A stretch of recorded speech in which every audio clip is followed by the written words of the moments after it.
야구야구 김영준입니다. 코디 시거와 코디 벨린저는 다저스의 17대, 18대 신인왕이 됩니다. 시거는 형이 올스타 3루수였고 벨린저의 아버지는 통산 182경기 출전에도 우승 반지 2개가 있었습니다. 하지만 둘은 다른 길을 걷게 됩니다. 1라운더인 시거는 2020년 월드시리즈 MVP가 됩니다. 다저스는 이듬해 스프링 캠프에서 8년 2억 5천만 달러를 제안합니다. 시거는 거절했고 시즌 후 FA가 됩니다. 다저스는 끝까지 시거를 잡기 위해 노력합니다. 다저스는 3억 달러 이상을 제안했지만 디퍼가 7천만 달러 이상이었고 시거는 디퍼와 주세가 없는 텍사스의 3억 2,500만 달러를 선택합니다. 텍사스로 이적한 시거는 통산 두 번째 월드시리즈 MVP가 됐고 다저스는 오타니와 합치게 됩니다. 첫 2년 동안 승리 기여도 10.9를 기록하고 팀의 창단 첫 월드시리즈 우승을 이끈 시거는 지금까지는 대박 FA를 향해 나아가고 있습니다. 1라운더인 시거와 달리 4라운더였던 벨린저는 2019년 리그 MVP가 됩니다. 그러고 보니 벨린저는 1988년 커크 깁슨 이후 첫 MVP, 시거는 1988년 오렐 허시아이저 이후 첫 월드시리즈 MVP였습니다. 하지만 벨린저는 극심한 부진이 시작됐고 다저스에서 논텐더 되는 충격을 경험합니다. 올해 재기상을 차지함으로써 버스터 포지처럼 신인왕, MVP, 골드글러브, 실버슬러거, 재기상 5개를 모두 차지한 벨린저는 FA 시장에 위풍당당하게 등장합니다. ESPN과 팬그래프가 1억 5천만 달러 수준을 예상한 반면 트레이드 루머스의 예상은 12년 2억 6,400만 달러였습니다. 트레이드 루머스의 계산은 이랬습니다. 크리스 브라이언트는 벨린저보다 2살 많은 나이로 7년 1억 8,200만 달러 계약을 맺었다. 니모도 벨린저보다 2살 많은 나이로 8년 1억 6,200만 달러에 계약했다. 역시 벨린저보다 2살이 많았던 마차도, 보가츠, 트레이 터너는 지난 겨울 모두 11년 계약을 맺었다. 따라서 이들보다 2살 어린 벨린저가 계약 기간 12년을 보장받고 니모를 넘어서는 평균 연봉을 받으면 2억 5천만 달러 돌파가 가능하다. 호기로운 건 보라스도 마찬가지였습니다. 보라스는 시장이 후끈 달아오르자 호가를 3억 달러로 높입니다. 하지만 벨린저 시장만큼은 예상과 달랐습니다. 특히 양키스가 벨린저와 협상도 없이 소토를 영입한 건 치명타였습니다. 샌프란시스코가 새로운 중견수로 이정우를 선택하고 다음 목표를 에이스 영입으로 설정하게 되자 프렐러가 빈털터리가 된 상황에서 벨린저를 영입할 수 있는 팀은 토론토와 시카고 컵스 두 팀밖에 남지 않게 됐습니다. 흥미롭게도 두 팀은 보라스의 또 다른 고객인 체프먼과도 링크가 되어 있습니다. 오타니 결선까지 갔던 토론토는 벨린저와 체프먼을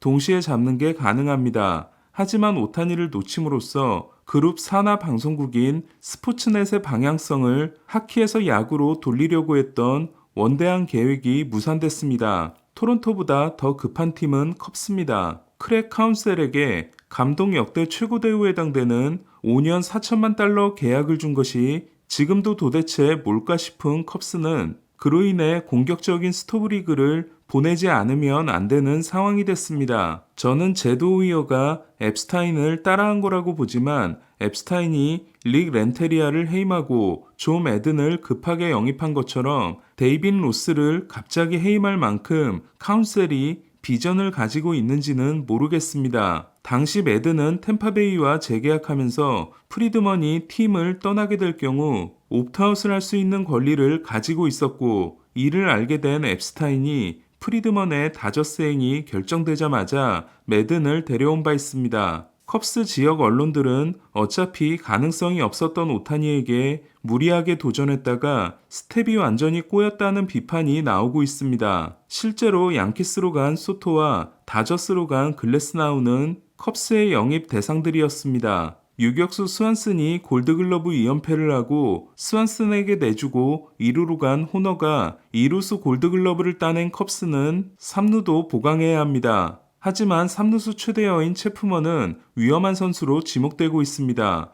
체프먼은 4월에 WRC 플러스 216을 기록하며 FA 로이드가 제대로 통하나 싶었지만 5월 이후로는 84에 그쳤고 수비에서 반등이 있긴 했지만 아레나도와 비교하면 수비의 하향세도 뚜렷합니다. 컵스에게 체프먼보다 벨린저와 재결합이 훨씬 안전할 수 있는 이유는 피트 크로 암스트롱 때문입니다. 컵스 팬들이 PCA로 부르는 크로 암스트롱은 바에스 트레이드 때 매치에서 데려온 선수로 파이프라인 12위 유망주입니다. 수비에서 80점 만점을 받고 있는 PCA는 당장 골드글러브 후보가 될 수 있다는 평가지만 타격에서는 준비가 끝나지 않았을 가능성이 있습니다. 그런데 팀에 벨린저가 있게 되면 컵스는 벨린저에게 중견수를 맡겼다가 크로 암스트롱의 준비가 끝나면 자연스럽게 1루로 보내면 됩니다. 컵스는 1루에도 마땅한 선수가 없기 때문입니다. 물론 처음부터 외야를 이안에 PCA, 스즈키 세이야로 구성하고 마이크 터크먼이 네 번째 외야수, 벨린저가 1루를 맡으면 더 깔끔한 시작을 할 수 있습니다.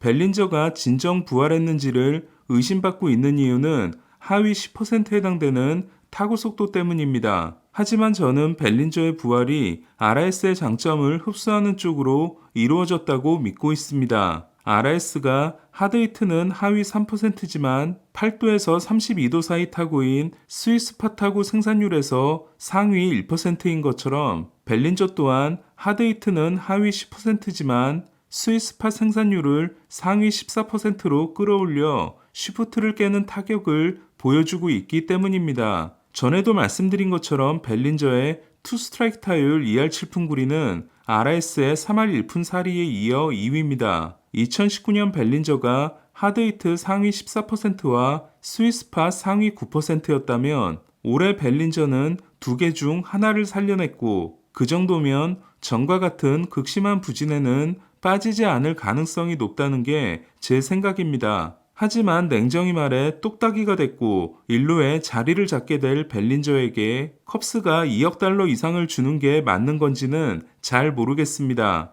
헤이먼은 어제 벨린저의 요구액이 2억 달러 플러스라고 했습니다. 헤이먼이 보라스의 스피커 힘을 감안하면 시장의 분위기를 감지한 보라스가 벨린저의 호가를 3억 달러에서 2억 달러로 낮췄다고 할 수 있습니다. 액수를 맞춰주는 팀이 나타날 때까지 버티고 또 버티는 보라스도 한 발 물러나기로 한 겁니다. 다저맨이 된 글래스나우는 내가 너를 위해 홈런을 많이 칠 테니 연장 계약을 잘 맺길 바란다는 오타니의 영상에 무척 놀랐다고 합니다. 글래스나우는 템파베이로부터 팀을 떠나게 될 거라는 말을 듣고 다저스로 가면 좋겠다고 생각했지만 정말로 오게 될 줄은 몰랐으며 오타니가 계약했다는 소식을 듣고 더 오고 싶었다고 했습니다. 글래스나우는 템파베이와 다저스의 프런트 오피스 분위기가 비슷하다며 다저스가 돈이 훨씬 많다는 게 유일한 차이점이라고 했습니다. 다저 스타디움에서 차로 1시간 거리인 산타 클라리타 출신인 글래스나우는 가족들이 다저 스타디움에 최대한 많이 오려고 노력했지만 끔찍한 교통체증 때문에 2회 때 도착해서 7회 때 가는 일이 많았다고 했습니다. 글래스나우는 어렸을 때는 숑그린을 가장 좋아했지만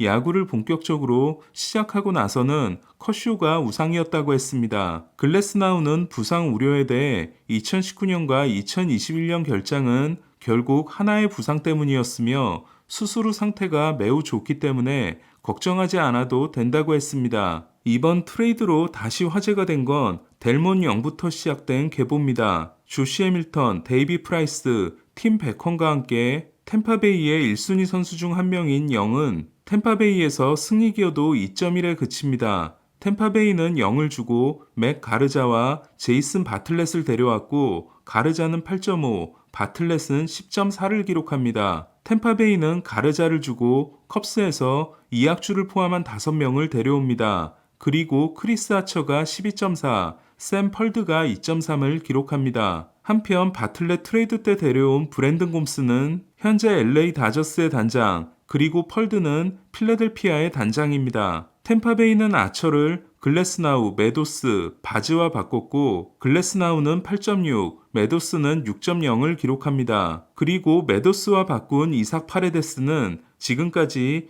6.1을 기록하고 있습니다. 이들의 합산 승리 기여도 56.5는 롱고리아가 템파베이에서 기록한 51.2보다 높고 프리먼의 통산 기록보다도 좋습니다. 그리고 글래스나우로 받아온 라이언 페피오와 자니 델루카, 아처의 유산인 바즈의 향후 활약에 따라 더 늘어날 전망입니다. 폭망이 확정적이었던 델몬영의 1순위 지명을 멱살 잡고 대성공으로 만들어낸 템파베이 프런트가 감탄스럽습니다. 오늘 소식은 여기까지입니다. 야구야구 김영준이었습니다.